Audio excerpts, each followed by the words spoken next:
Please. Yes, sir.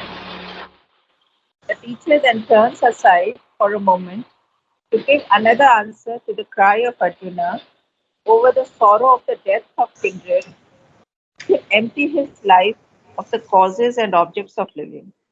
What is the true object of the Kshatriya's life and his true happiness? Not self pleasing and domestic happiness and a life of comfort and peaceful joy with friends and relatives, but to battle for the right is his true object of life, and to find a cause for which he can lay down his life, or by victory win the crown and glory of the hero's existence, is his greatest happiness. There is no greater good for the Kshatriya than righteous battle, and when such a battle comes to them of itself, like the open gate of heaven, happy are the Kshatriyas then. If thou dost not this battle for the right, then hast thou abandoned thy duty and virtue and thy glory, and sin shall be thy portion. He will, by such a refusal, incur disgrace and the reproach of fear and weakness and the loss of his Kshatriya honor. For what is worst grief for a Kshatriya? It is the loss of his honor, his fame, his noble station among the mighty men, the men of courage and power. That to him is much worse than death. Battle, courage, power, rule, the honor of the brave, the heaven of those who fall nobly. This is the warrior's ideal. The lower, to lower that ideal, to allow a smirch to fall on that honor, to give the example of a hero among heroes, whose action lays itself upon open to the reproach of bodies and weakness, and thus to lower the moral standard of mankind, is to be false to himself and to the demand of the world of its leaders and kings. Slain thou shalt win heaven, victorious thou shalt enjoy the earth. Therefore arise, O son of Kunti, resolved upon one battle. Yeah. So here he is now telling him, first of all, he told him that your reaction is one of weakness. And then he is telling him what he should do. The teacher then turns aside for a moment. So he has given him the spiritual knowledge that the soul never dies. Okay, Nahanyate hanyamane sharire. He has told him very clearly that when killing the body, the soul does not die. It is not. It cannot be dried by the wind. It cannot be made wet by matter. It is cannot be burnt by fire. It is something eternal. So why do you grieve? Now he is giving him another side, not spiritual knowledge, but in the practical knowledge in the physical world. His swadharma, the duty of a, he has lowered his standards from spiritual to the physical world. And that's why Swami Singh turns aside for a moment, but only for a moment, because the Gita goes on to give deep spiritual knowledge. Then the teacher then turns aside for a moment to give another answer to the cry of Arjuna over the sorrow of the death of kindred, which will empty his life of the causes and objects of living. The object of living for most human beings is happiness, family happiness, okay, success in life, comfort. This is what normally people want. But is that the ideal for a Kshatriya? Rather, it's the opposite. Battle, courage, he is given all that later on, even death, glorious death in battle, because you are not going to die, but that's the ideal for a Kshatriya. So stand up and do your duty. That's what he tells you. And what is the true object of the Kshatriya's life? You are a Kshatriya. And what do you have to do? Don't forget your Swadharma. And his true happiness, not false happiness. The family happiness, your own comfort, these are all the not happiness for a Kshatriya. It's all right for a householder, but not for you. Okay. If you remember, there is a shadow of this in the. I'll read the next sentence and then you will see in Bhavani Bharati, okay, where he says that should I be very happy with conjugal life and should I be writing poetry and sitting in a comfortable home? Is that what I should do? But what's happening? My country, my mother, her blood is being sucked out. The Asura is sitting on her chest and drawing blood and drinking her blood. Then can I be like that comfortable and very comfortable with my writing poetry and very pleasant things and live a happy conjugal life? He sees that in the Bhavani Bharati. So this is exactly what he's telling him also here. Okay. What is the true object of the Kshatriya's life and the true happiness? Not self-pleasing and domestic happiness. That is for others, but not for a Kshatriya. And a life of comfort and peaceful joy with friends and relatives. But to battle for the right is his true object of life. And to find a cause for which he can lay down his life or by victory win the crown and the glory of the hero's existence. Even if the hero dies, he must die in a glorious manner. This is his greatest happiness. So, in fact, in a letter to Mrinalini also, he writes the same thing. He says, how can I rest content and be happy with a conjugal life if my mother is being, her blood is being sucked out? I have to stand up and fight for her. Okay. In fact, I'm going a little turning aside, as Srimad is saying. Srimad was the first to introduce into the idea of the fight for independence. He started associating religion with it. Not only religion, but spirituality.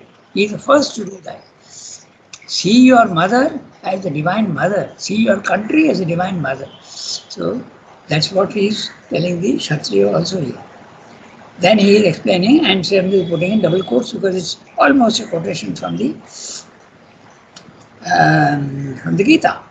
There is no greater good for the Kshatriya than righteous battle.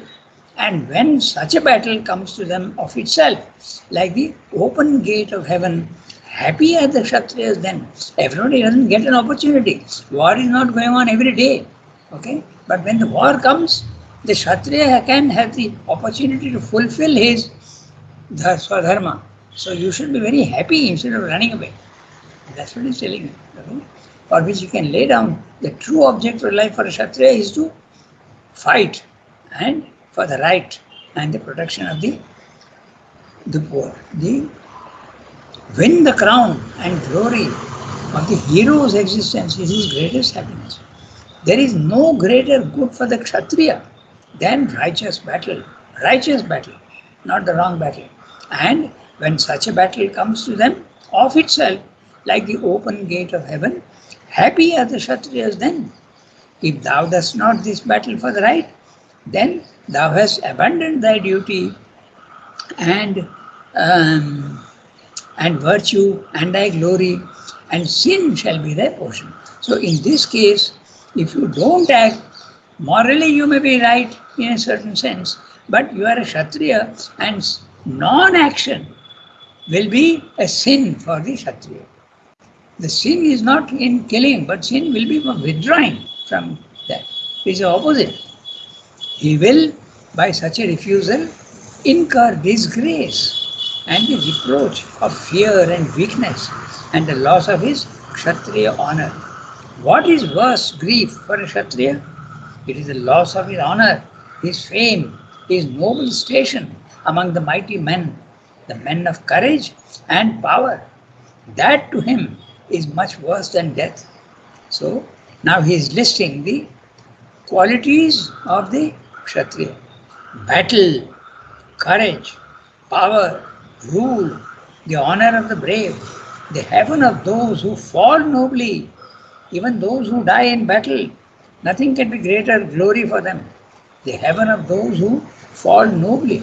This is the warrior's ideal. To lower that ideal, to allow a smirch to fall on that honor, to give the example of a hero among heroes whose action lays itself open to the reproach of cowardice and weakness, and thus to lower the moral standard of mankind. Note the word moral standard. Now the Sri Krishna is coming down from a spiritual knowledge to the moral standard of mankind.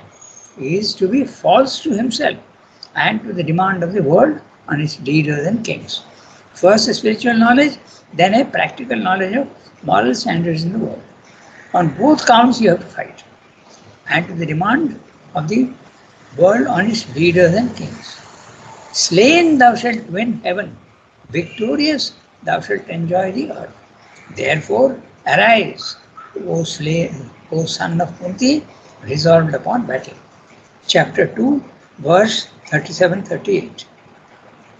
हतो वा प्राप्स्यसि स्वर्गम जित्वा वा मोक्ष्यसे महीम तस्माद् उत्तिष्ठत कौन्तेय युद्धाय कृत निश्चय. Make up your mind and resolve for battle and come and get up. Don't sit down in a in a depressed condition. That's what Sri is saying. I might as well refer one interesting thing to you. Srimla translates battle, okay, the very first verse. He translated it as holiday of a fight. I think I've told you before, but this was really a puzzle to me. How is Srimla saying that the fight is a holiday? That's because the Kshatriya, when there is an opportunity of a battle for him, he is happy. He should be, here is an opportunity for me to exercise my work and my swadharma. So it's a holiday for him actually. That's why Chandra translated a holiday of a fight. Very interesting. And the word smirch. Smirch means a stain or a taint, okay, flaw, dirt, discredit. That's what it means. So you are allowing the purity of the Kshatriya to be stained, okay, with cowardice and loss of courage. So that you should not do. So this is the advice at a slightly practical level. Now, we go to the next para. Today we are able to finish the chapter. Yeah, somebody else now? Archana the read? Maybe Sunki, you read today. Oh, Yes, I will Tarika, read. just one second. Tarika, you don't have to go to kindergarten? Yeah, I have to. I have Then? to, but I'll finish the class and then go. Oh, okay, okay, okay. For 2 weeks now, we had a program, so we could not miss the program practice and all that. Oh, acha, So, acha. yeah, I'll go at 8:30. I'll go. Okay. Yes. Sunki, read this heroic appeal. This heroic appeal may seem to be on a lower level than the Stoical spirituality, which precedes, and the deeper spirituality which follows. For in the next verse, the teacher bids him to make grief and happiness, loss and gain, victory and defeat equal to his soul, and then turn to the battle. The real teaching of the Gita. But Indian ethics has always seen the practical necessity of graded ideals for the developing moral and spiritual life of man. The Kshatriya ideal, the ideal of the full order, is here placed in its social aspect, not as afterwards in its spiritual meaning. This, says Krishna, in effect, is my answer to you if you insist. If you insist on joy and sorrow and the result of your actions as your motive of action. I have shown you in what direction the highest knowledge of self and the world points you. I have now shown you in what direction your social duty and the ethical standard of your order points you. Swa, swadharmam api chapekshya. Whichever you consider, the result is the same. But if you are not satisfied with your social duty and the virtue of your order, if you think that leads you to sorrow and sin, then I bid you rise to a higher and not sink to a lower ideal. Put away all egoism from you, disregard joy and sorrow, disregard gain and loss, and all worldly results. Look only at the cause you must serve and the work that you must achieve by divine command. So thou shalt not incur sin. Thus Arjuna's plea of sorrow, his plea of the recoil from the slaughter, his plea of the sense of sin, his plea of the unhappy results of his action, are answered according to the highest knowledge and ethical ideals to which his race and age has attained. Okay, so this is the answer is now Surendra is explaining. He says that first he gave him spiritual knowledge, then he is giving him practical knowledge. There seems to be a drop in the standard of what he is asking, but actually it's not like that. It's a complete picture he is giving him. So we'll quickly read the paragraph and then we'll see. So, this heroic appeal, it is not something like normally you would advise a person, okay, don't fight, be peaceful, be calm, that's more important. Don't invite trouble into your life. This heroic appeal, but the Sri Krishna is telling Arjuna, fight, stand up. Doesn't matter if you die, it will be a glorious death. Okay? This heroic appeal. But his problem is not his own death. Arjuna's problem is the death of others, his own, those who are close to him. So that also is a weakness. This heroic appeal may seem to be on the lower level. Because Srebda is in the previous first sentence of the previous paragraph, he says, turns aside. Okay? See the subtlety of the language. He then turns aside. But now he is saying very clearly, it seems to be on a lower level. From the spiritual level, he is telling him all about the soul. And now he is telling him about his, in the practical world, what he has to do. So may seem to be on a lower level than the stoical spirituality which precedes and the deeper spirituality which follows. So, what does this mean? Stoical spirituality? Stoic, one who is a stoic is, he is the one who bears the touches of the physical world. Bahya sparsha, he bears. Okay? He does not get disturbed either by praise or by sorrow or by calumny or by praise, insult or praise. He is not affected at all. That's stoicism. It is a capacity to bear the impacts of life in the physical world without being affected. That is stoicism. So it's at a spiritual level it takes you to, which precedes. So that's the first one. Then after you get the stoical spirituality and you succeed in making yourself calm, then you go to the spiritual level. In the beginning, when you are at a lower level, level 1, you are trying to become absolutely unaffected by the impacts of the physical world, whether they be pain or pleasure. You are absolutely calm and quiet, impartial, and only witnessing without being affected. Once that is achieved, then you are in the level 2. You are in the deeper spirituality. For in the next verse, the teacher bids him to make his soul, teacher bids him to make grief and happiness, loss and gain, victory and defeat equal to his soul, and then turn to the battle. The real teaching of the Gita. Now note interestingly, first of all, the samatha is inside, not outside. Okay? It's for the equal to the soul. So first of all, you have to make your inner being absolutely calm. Even the inner being is not calm at all. Okay? For normal men. So first of all, you have to make your inner being calm. Then only you have to extend it to the outer being. And extending to the outer being is not easy.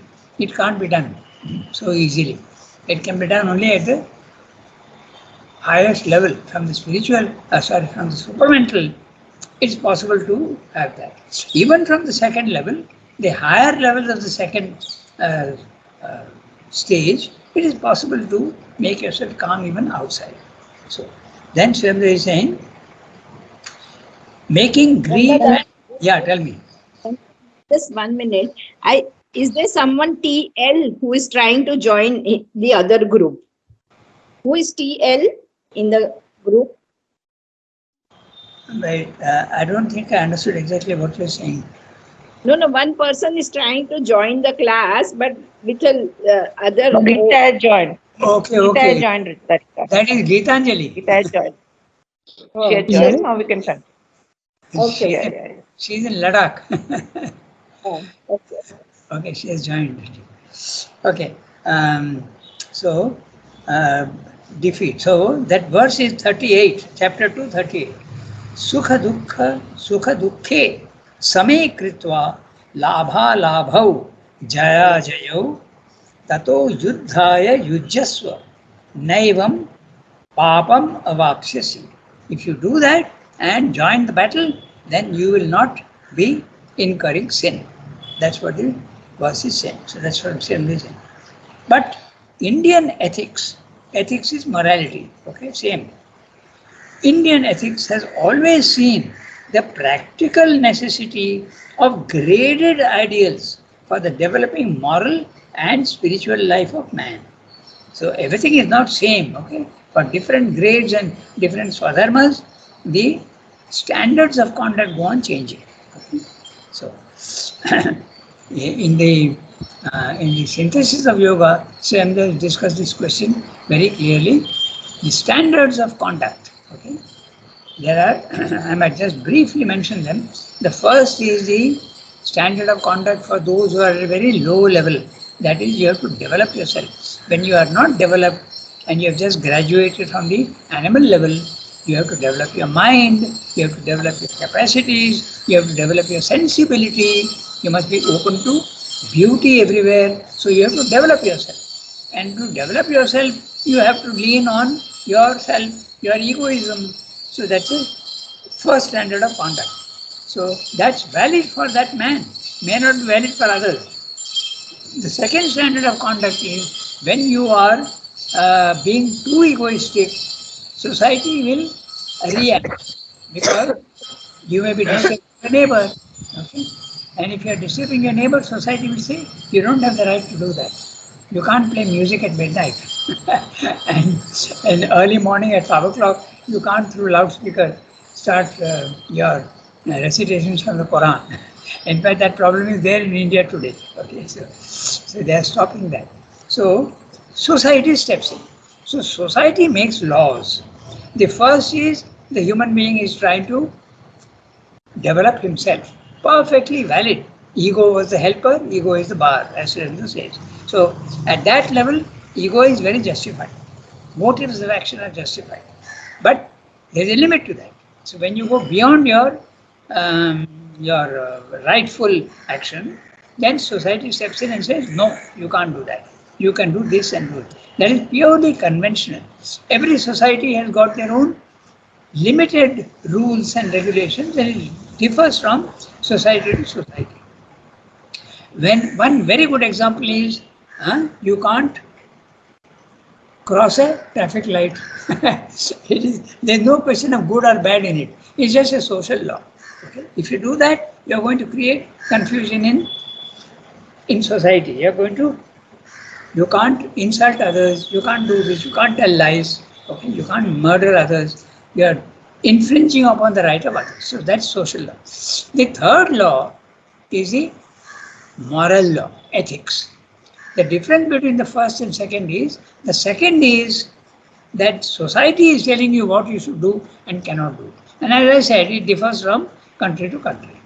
But the third one, man becomes developed and he starts thinking and he says, it is not good to do this, it is not good to do that. Morality comes into the picture. And morality starts from the individual, not the society. And the individual, thinking that what he is saying is the right thing, imposes it on society. You can't do this, you can't do that. The 10 commandments, okay? Morality. Then the last standard of conduct is spiritual. No laws at all. You have to listen to the divine, whatever he is saying. And the divine may say something to someone and he'll say the opposite to somebody else. Okay? So that's exactly. Now, interestingly, you can see the spiritual law. Sri Krishna is telling Arjuna that he has to fight. Okay? And what happened to Swayambhu? Swayambhu was fighting for India's independence and he was told, and actually it is Sri Krishna who told him, stop this work, others will carry on the work, you go to Chandanagar and do some other work, spiritual work. So he was sent to Chandanagar and then to Pondicherry. So opposite instructions. And both were in the field of battle. Okay, so that's interesting. So it's not the mind that makes rules. This third law of conduct is mind makes the rules. All morality and ethics is mind made by the mind of man. But the spiritual law, the divine makes the laws for each one separately. That's the spiritual law. That's why you have anarchy. No rules at all. Total spiritual anarchy is the most harmonious. But social anarchy at our level is not. Okay? There can be a lot of. So the society has to make rules. Okay, and now go back to the text. The Kshatriya ideal, the ideal of the four orders, is here placed in its social aspect, not the spiritual aspect, but the social aspect. Okay. It has got a spiritual aspect which is not well understood at all. Even by modern India, also, it is not understood.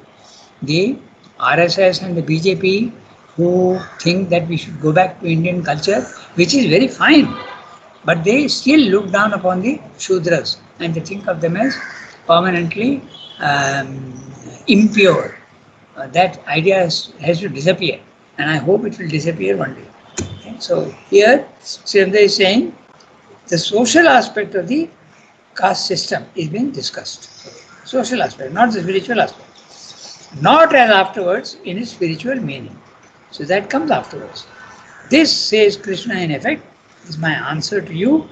If you insist on joy and sorrow and the result of your actions as your motive of action, if you say that you want peace and calm and the life of others you want to spare, then this is the advice I am giving you. And what's my advice?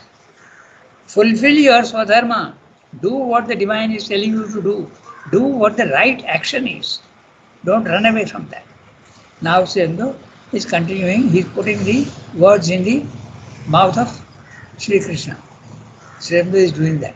I have shown you in what direction the higher knowledge of self and the world points you. That's spiritual knowledge.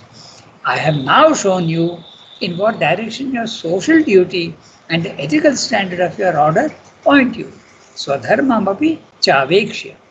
Swadharmam, the work that you have to do in the physical world, cha avekshya, then seeing, avekshya, sorry, cha avekshya. Tarika, right? Yeah. Cha avekshya. Avek, to see, okay, to observe. Okay, so whichever you consider, the result is the same. Whether the spiritual aspect or the moral aspect, for you it's the same. But if you are not satisfied with your social duty and virtue of your order, if you think that leads you to sorrow and sin, then I bid you to rise to a higher and not sink to a lower ideal. That's the thing. If you are in a condition where you cannot escape your sorrow, then rise to a higher level. Don't be moral, go to a spiritual level. Put away all egoism from you, disregard joy and sorrow, disregard gain and loss, and all the worldly results. Look only at the cause you must serve and the work that you must achieve by divine command. So thou shalt not incur sin. Thus, Arjuna's plea, he is pleading that sorrow I am going to cause, that's not right. His plea of the recoil from slaughter, his plea of the sense of sin, his plea of the unhappy results of his action, his pleading are answered according to the highest knowledge of his ethical ideals to which his race and age had attained. So at that time, the swadharma of the caste system had to be maintained. His Srendra is very clearly saying to which his race and age. You see, in time also in history, these standards go on varying. We say that today also. You go from one level of understanding to another level. That is happening even now in the physical world. We have got many interesting examples for that. I won't go into that, but we have discussed that long ago. Ideas which you felt were absolutely correct at one time, they are not valid anymore. Okay? So, you become more and more wise as you go on going higher and higher. So that completes the, and now we have 15 minutes more, so we can definitely go to the last para. Who will read? Tarika, you read because you're a rare bird nowadays. No, now I'll be there. Only for that short period because of the program I had to go. Acha, acha, acha. Okay. So, Yeah. read the last para. Yeah. It is the creed of the Aryan fighter. Know God, it says. Know thyself. Help man. Protect the right. Do without fear or weakness or faltering thy work of battle in the world. Thou art the eternal and imperishable spirit. Thy soul is here on its upward path to immortality. Life and death are nothing. Sorrow and wounds and suffering are nothing. For these things have to be conquered and overcome. Look not at thy own pleasure and gain and profit, but above and around. Above at the shining summits to which thou climbest. Around at this world of battle and trial in which good and evil, progress and retrogression are locked in stern conflict. Men call to thee, their strong man, their hero for help. Help them, fight. Destroy when by destruction the world must advance, but hate not that which thou destroyest, neither grieve for all those who perish. Know everywhere the one self, know all to be immortal souls, and the body to be but dust. Do thy work with a calm, strong, and equal spirit. Fight and fall nobly, or conquer mightily. For this is the work that God and thy nature have given to thee to accomplish. This whole para, almost from the beginning, is in quotes, but it's not a translation. It is Sri Aurobindo giving his own ideas through Sri Krishna. Remember that Sri Krishna and descended into Sri Aurobindo. Okay, so there is a great, not only affinity, but it's almost an identity between them. So he has a full right to do that. Okay, so it's very interesting what he's saying. And also, while I was reading this, suddenly I remembered how really fighting for an ideal, you can be happy even if you know that you are going to end in death. Okay, it's a slightly a different subject, but it's worth mentioning here. These boys in that Maniktala garden, they, which the Indian history absolutely ignores. Sriramdo's Maniktala garden, they were practicing guns and shooting and all that. And there were very young boys there, 18-year-old, 17-year-old boys. And they once wanted to kill the one of the English officials. And he said, we made a mistake. They didn't make a mistake, but the program changed and the carriage was containing only European women, English women. And they got killed. So they were awarded the capital punishment. But when this boy, Prafulla Chaki, okay, the other boy, when he was about to be arrested, shot himself dead. But Prafulla Chaki was arrested, and when he was hanged, it is said that he put on weight 2 3 days before he was so happy and he is smiling. And just before the news was put on his head, he actually recited the Bhagavad Gita, okay, lines from the Bhagavad Gita. Such was his courage. So that is the ideal of the Kshatriya that Shri Krishna is advising to Arjuna. So it's possible. We may feel that when you faced with death, you'll start trembling, but not the heroic soul. Okay. They are fantastic. So I read the last para now and we'll finish the chapter. It is the creed of the Aryan fighter. No God. What is the creed of the Aryan fighter? Aryan fighter. He is talking only the Kshatriya. Know God, it says. Know thyself and help man. Helping man is the protect the right. This is the Swadharma of the Kshatriya. His ruling, okay, governance, okay, protecting the poor. That's his work. Protect the right, do without fear or weakness or faltering thy work of battle in the world. Thou art the eternal and imperishable spirit. That's what he has already told him first. Thy soul is here on its upward path to immortality. This is an evolution for the individual as well as the universal. But your soul is slowly developing and going towards immortality. Life and death are nothing. Sorrow and wounds and suffering are nothing. For these things have to be conquered and overcome. Look not at thy own pleasure and gain and profit, but above and around. So, but above and around, you have to repeat the word look. Look not at thy own pleasure and gain and profit, but look above and around.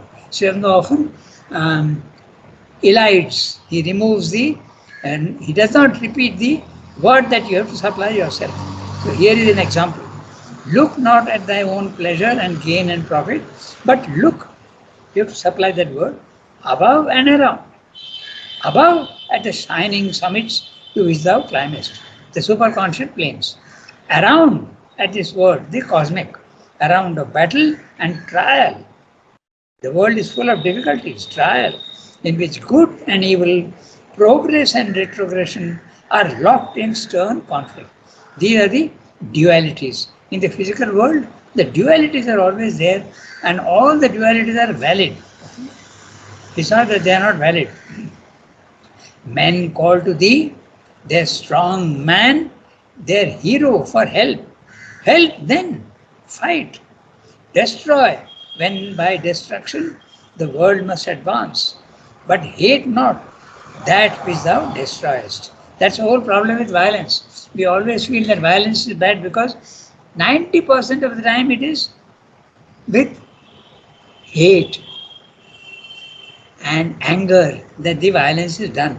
That's why we feel. But it's very possible to do something, destroy something uh, without being angry and without having hate.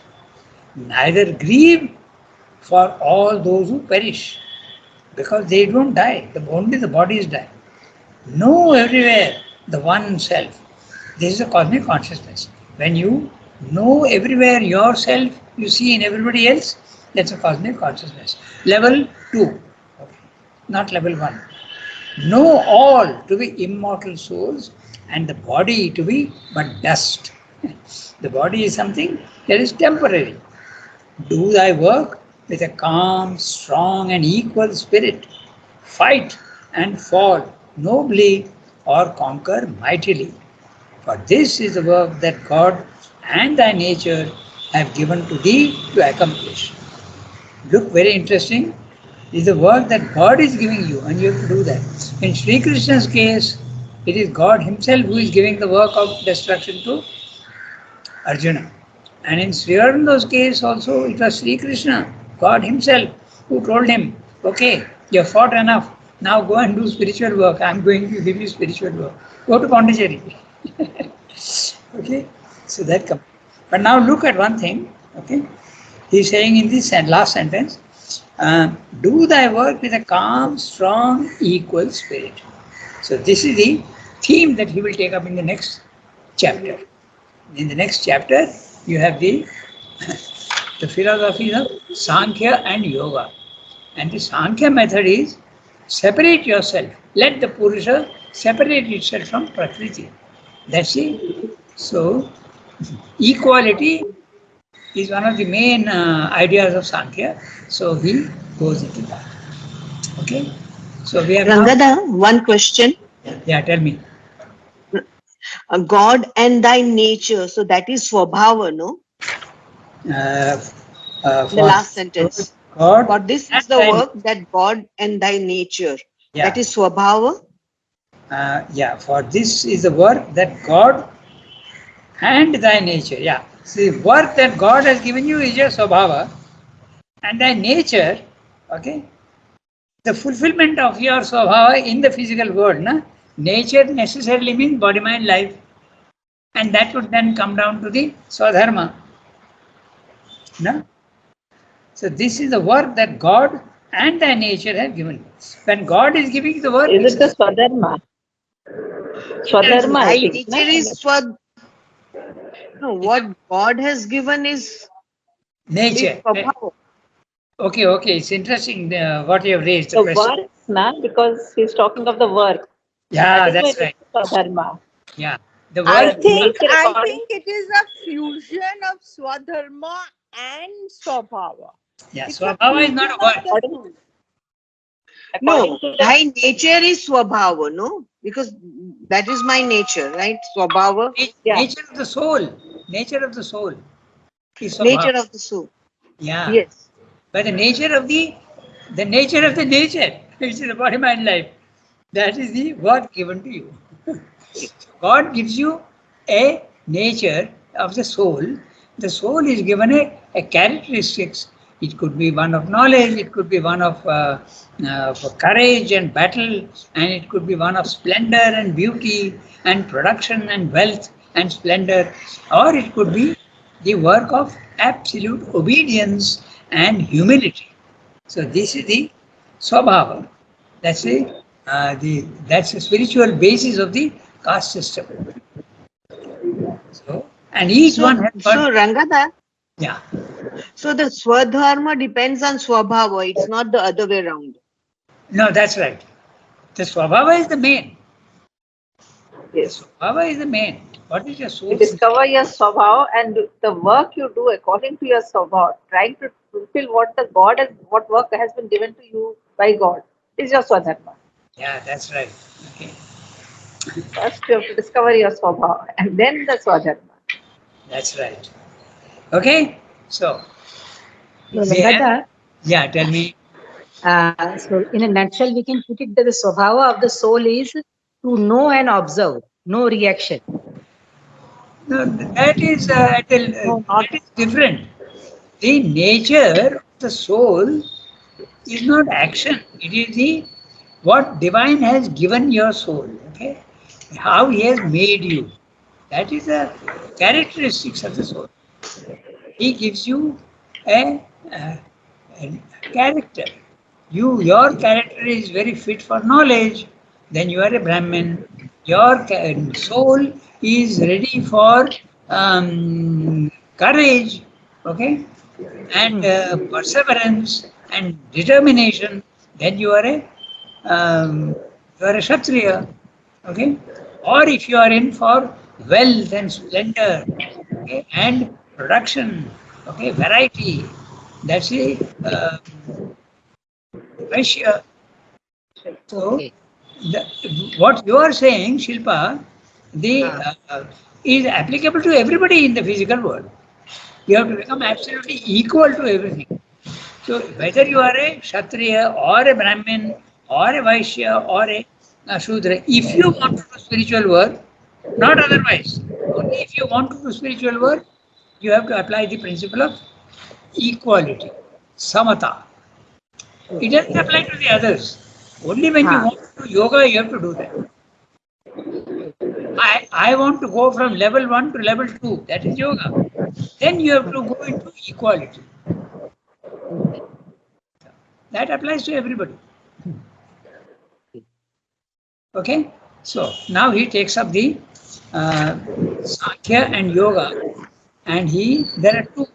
Sankhya is an independent philosophy, and Yoga here is Karma Yoga. But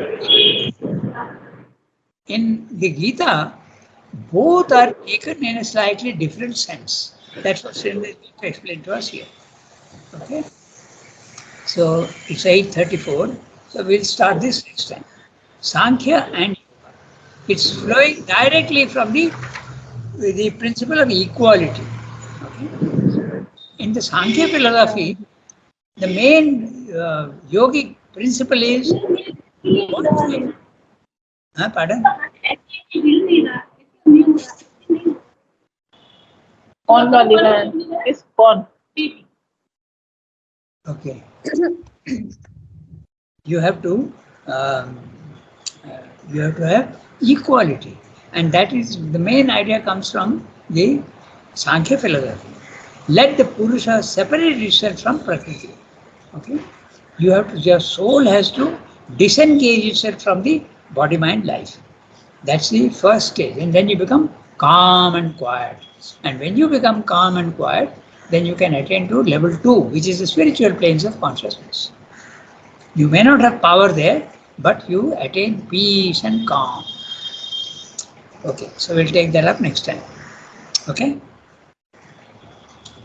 so Soki, Make a note. Okay. Chapter Merci Sankhya. beaucoup, Rangada. Okay. So we'll discuss Sankhya and Wonderful Yoga name. very briefly, and then we will start reading the chapter. Okay. Merci beaucoup. Au revoir, everybody. Au revoir. Thank you, Rangada. Have a nice day, all of you. Thank you, Ranganath.